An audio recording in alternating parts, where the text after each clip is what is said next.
Good morning बच्चों, कैसे हैं आप सभी? बढ़िया, चलिए मैं भी ठीक हूँ। बच्चों आज अपन डिस्कस करेंगे क्लास 11 के झारखंड की सेकेंड टर्म का क्वेश्चन का, है ना, फिजिक्स का। तो भाई आज अपन चर्चा करेंगे कि जो 16 से आपका एग्जाम स्टार्ट होने वाला है 11 क्लास का फाइनल टर्म, उसमें जो आपको एग्जाम दे रहा है भाई सब्जेक्टिव एग्जाम है, तो वही सब्जेक्टिव एग्जाम का आज फिजिक्स के मॉडल सेट नंबर 1 को पूरा डिटेल एक्सप्लेनेशन करेंगे। ठीक, तो आपको अगर चाहते हैं कि मेरा अच्छा नंबर आए तो आपको तो भैया बने रहना मेरे साथ अंत तक। क्या बोलता रहोगे ना? शाबाश।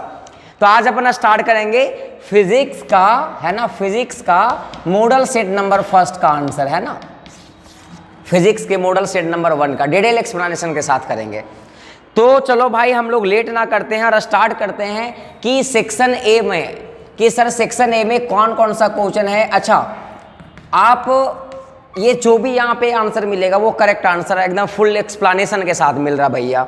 ठीक, आपका दोनों कंसेप्ट क्लियर हो जाएगा भाई, है ना, आप रटने का जरूरत नहीं है, कंसेप्चुअल चीज भी आपको मिल जाएगा भैया। चलो, तो सबसे पहला बात अगर सेक्शन 1 का फिजिक्स टर्म 2 का अगर बात करें भाई, ये नहीं कि टर्म 1 का बात करने लगे हम, टर्म 2 का बात करें तो सबसे पहला क्वेश्चन है भैया कि state Newton's universal law of gravitation. आप भी जानते हैं भाई, है ना, आप भी जानते हैं कि न्यूटन बाबा ही जो है ना लॉ ऑफ ग्रेविटेशनल दिए थे, तो उसमें क्या बताए थे बताओ? आप भी जान रहे कि न्यूटन बाबा जो था वो, है ना, बताए थे कि जब कभी भी दो बॉडी मास होते हैं, ये m1 होता है, ये क्या होता है भाई m2 होता है, दोनों के बीच का दूरी क्या है भैया r। तो आप भी जानते हैं कि जब कभी भी दो मासेस रखे होते हैं तो दोनों के बीच में फोर्स ऑफ क्या लगता है? अट्रैक्शन लगता है। ये हम नहीं बोल रहे, ये कौन बोल रहे थे? न्यूटन बाबा बोल रहे थे। और जो फोर्स लगता है, जो भी फोर्स लग रहा है वो डायरेक्टली प्रोपोर्शनल किसका होता है? प्रोडक्ट ऑफ देयर मासेस, है ना, directly proportional product of their masses. Product का मतलब गुना, m1 गुने m2 का डायरेक्टली प्रोपोर्शनल। बेटा इक्वेशन नंबर 1 हो गया। अब फिर बोला था force is inversely proportional to a square of distance between them, मतलब ये दोनों के बीच का जो भी दूरी है वो इनवर्सली प्रोपोर्शनल का स्क्वायर में होगा। भाई ये दोनों को अगर हम लोग इक्वेशन फर्स्ट और सेकेंड को कंबाइन करेंगे तो जनरल इक्वेशन लिख सकते हैं f directly proportional to m1 into m2 बटा क्या लिख सकते हैं? R square. ये प्रोपोर्शनल के साइन को हटाएंगे तो कांस्टेंट टर्म आएगा जिसको अपन क्या कहते हैं? g, and g is known as what? Gravitational constant. आपको भी पता है फॉर्मूला आ गया, g m1 m2 बटा क्या? R square. यही तो है भैया आपका न्यूटन्स लॉ ऑफ, है ना, ग्रेविटेशन। तो आप अगर न्यूटन्स लॉ के बारे में लिखना चाहेंगे तो अकॉर्डिंग टू न्यूटन्स बाबा force is directly proportional to product of their masses and inversely proportional to a square of distance between them। दोनों इक्वेशन को मिला दोगे आपके सामने ये आ जाएगा भाई, आपको एक नंबर मिल जाएगा। समझ में आया? शाबाश, है ना। नेक्स्ट क्वेश्चन है भैया कि ये स्मॉल g और कैपिटल G में क्या फर्क है, मतलब एक्सेलरेशन ड्यू टू ग्रेविटी और ग्रेविटेशनल कांस्टेंट में क्या अंतर है? भाई समझ जाएंगे हम, है ना, आसानी से अपन समझ जाएंगे। कैसे समझेंगे? देखो भैया, है ना भाई, कि सबसे पहला अगर अंतर, अगर ज्यादा नंबर का क्वेश्चन होता तो ये स्मॉल जी है, ये क्या है भैया? कैपिटल जी है। इसको तो सबसे पहले स्मॉल जी को क्या कहते हैं? एक्सेलरेशन ड्यू टू ग्रेविटी कहते हैं भैया, है ना। एक्सेलरेशन बन रहा है ये ग्रेविटी की वजह से भैया। और इसको क्या कहते हैं भैया? यूनिवर्सल ग्रेविटेशनल कांस्टेंट कहते हैं भैया। ये जी का वैल्यू बेटा हमेशा क्या होता है? फिक्स होता है। लेकिन क्या ये स्मॉल जी का वैल्यू फिक्स होता है क्या? नहीं। पोल पे जाओगे तो अलग, इक्वेटर पे जाओगे तो अलग, सेंटर पे आओगे तो अलग हो जाता है भैया। कुछ हाइट पे जाओगे तो अलग हो जाएगा, कुछ डेप्थ में जाओगे तो अलग हो जाएगा, क्योंकि हम लोग ये स्मॉल जी को पढ़े थे डिटेल में, है ना, variations of acceleration due to gravity with height और विथ डेप्थ, है ना। तो भैया ये दोनों में सबसे पहला इसका नाम क्या है? नाम क्या है? लिख दोगे। ये चेंज होता है, ये चेंज नहीं होता है, वो लिख दोगे। और अगर इसको डिफाइन करना चाहेंगे भैया तो ये कैसे डिफाइन? ये फोर्स बराबर आया था g m1 m2 बटा क्या आया था? R square. ये फोर्स अगर g का वैल्यू निकालना चाहेंगे तो g बराबर क्या आएगा बताओ? g बराबर क्या आएगा? f इंटू क्या आ जाएगा? आर स्क्वायर बटा m1 इंटू क्या? m2, है ना। आ गया सर। यूनिट डिस्टेंस मान ले, यूनिट मास मान ले, यूनिट डिस्टेंस, यूनिट है ना, यूनिट डिस्टेंस मतलब 1 मीटर मान ले, और मास भी 1 kg मान ले, 1 गुने 1 kg, है ना। ये एक का स्क्वायर करेंगे एक, तो फोर्स जो है वो किसके बराबर आ जाएगा? सॉरी, जी जो है वो किसके बराबर आ जाएगा? है ना, फोर्स ऑफ अट्रैक्शन के बराबर। तो लिख सकते हैं कि ग्रेविटेशनल कांस्टेंट या gravitational constant become equal to force gravitational constant become equal to force when the distance between two bodies become unity and the masses of product is also equal to कितना 1 unit.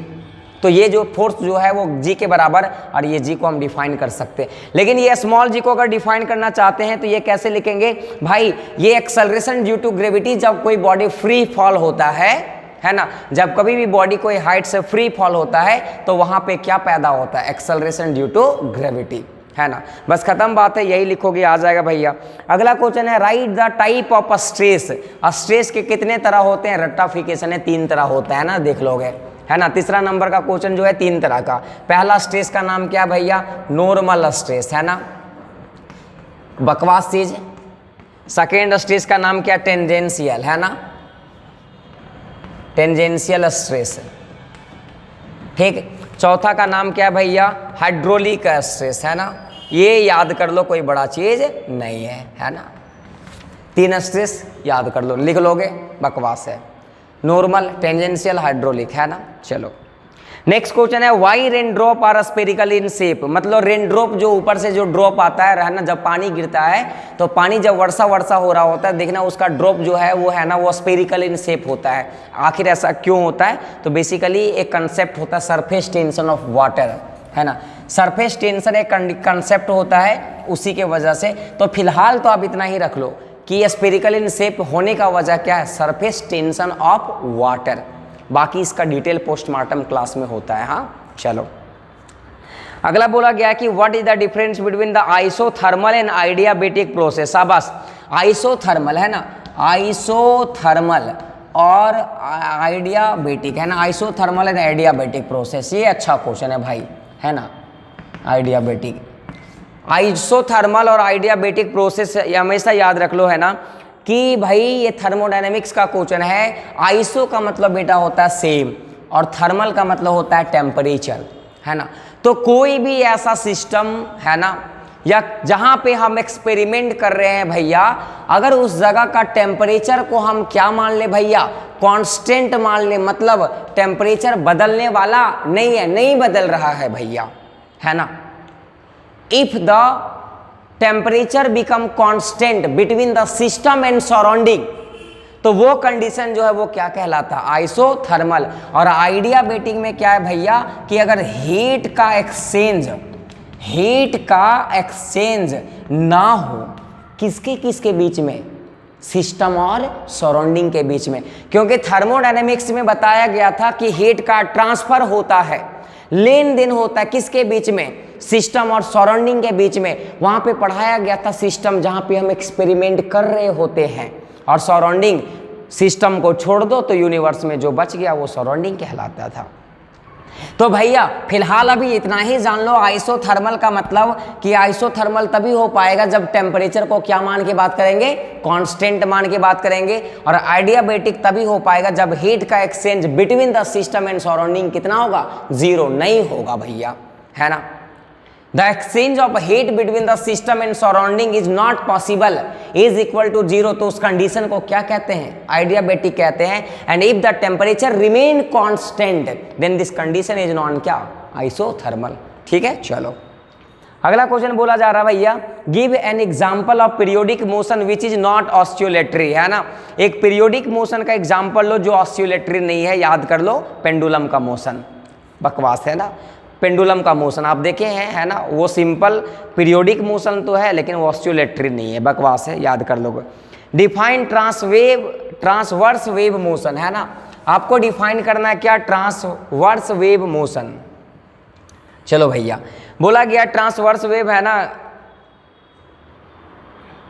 Transverse wave motion को define करना है, transverse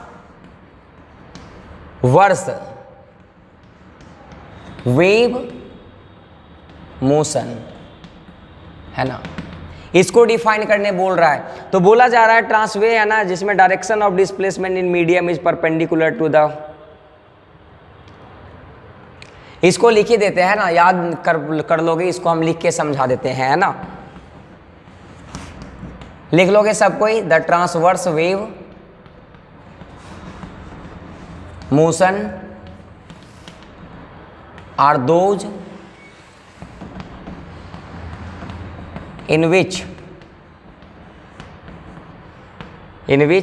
direction of displacement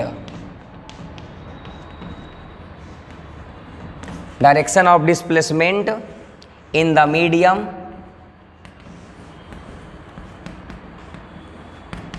is perpendicular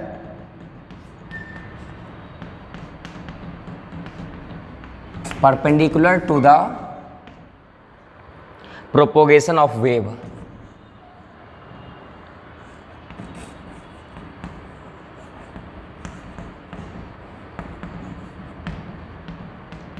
है ना, यही है। क्या बोलना चाह रहा है वो समझ लो, है ना। ये ट्रांसवर्स वेव मोशन क्या होता है ना। बोलना चाह रहा है कि ट्रांसवर्स वेव मोशन और दोज, उस तरह के मोशन को हम ट्रांसवर्स वेव मोशन कहेंगे जहां पे डायरेक्शन ऑफ डिस्प्लेसमेंट। अब बताओ मेरे को कि जिधर अगर वेव जा रहा है, मान के चल कि वेव अगर यहां से चलना स्टार्ट किया और इधर के तरफ गया, तो भाई कुछ डिस्प्लेस कवर कर रहा है या नहीं कर रहा है? कर रहा भैया। तो जो भी डायरेक्शन होगा डिस्प्लेसमेंट का, वो जो है कोई भी मीडियम का बात कर रहा है, वो हमेशा परपेंडिकुलर होता है, perpendicular to the propagation of क्या? प्रोपोगेशन ऑफ क्या? वेव। और प्रोपोगेट का मतलब क्या? मूवमेंट, है ना। मतलब क्या कि जिधर वेव जा रहा है उसी के परपेंडिकुलर में उसका अपन को क्या लेना होता है? डायरेक्शन ऑफ क्या लेना होता है? डिस्प्लेसमेंट लेना होता है ना। ए डिफिनेशन को याद कर दो ना। Transverse wave motion are those in which direction of displacement, मतलब जिधर दूरी कवर कर रहा है उसका डायरेक्शन जो है परपेंडिकुलर होता है। किसका परपेंडिकुलर होता है? प्रोपोगेशन ऑफ क्या? वेव का, है ना। 3D है, बोर्ड पे समझ नहीं आएगा, इस डायग्राम को समझना, ठीक है। 3 डायमेंशनल डायग्राम थोड़ा सा डिफिकल्ट हो जाता है समझाना। बस आप याद कर लो दो चीज, कि जो डायरेक्शन है डिस्प्लेसमेंट का वो परपेंडिकुलर है किसका? प्रोपोगेशन ऑफ किसका? वेव का। बस खत्म, है ना। यही हो गया आपका ट्रांसवर्स वेव मोशन, ठीक है। तो आपका ये खत्म होता है सेक्शन नंबर ए। हम लोग नेक्स्ट वीडियो में मिलेंगे सेक्शन नंबर बी को लेकर के, है, क्योंकि उसमें बहुत सारे क्वेश्चंस हैं तो लंबा वीडियोज भी बन जाता है ना। तो हम लोग नेक्स्ट क्लास में मिलेंगे सेक्शन नंबर बी को लेकर के, है ना। सेट 1 का सेक्शन नंबर बी को लेकर के मिलेंगे। तब तक हम लेना चाहते हैं अलविदा। और अगर आपको टॉपिक समझ में आ रहा है तो आप ये लेक्चर को अपने दोस्तों के साथ शेयर कर सकते हैं ना, और सब्सक्राइब कर सकते हैं दूसरों के थ्रू। चले तो हम लोग मिलेंगे नेक्स्ट वीडियो में, तब तक लेना चाहूँगा अलविदा। जय हिंद।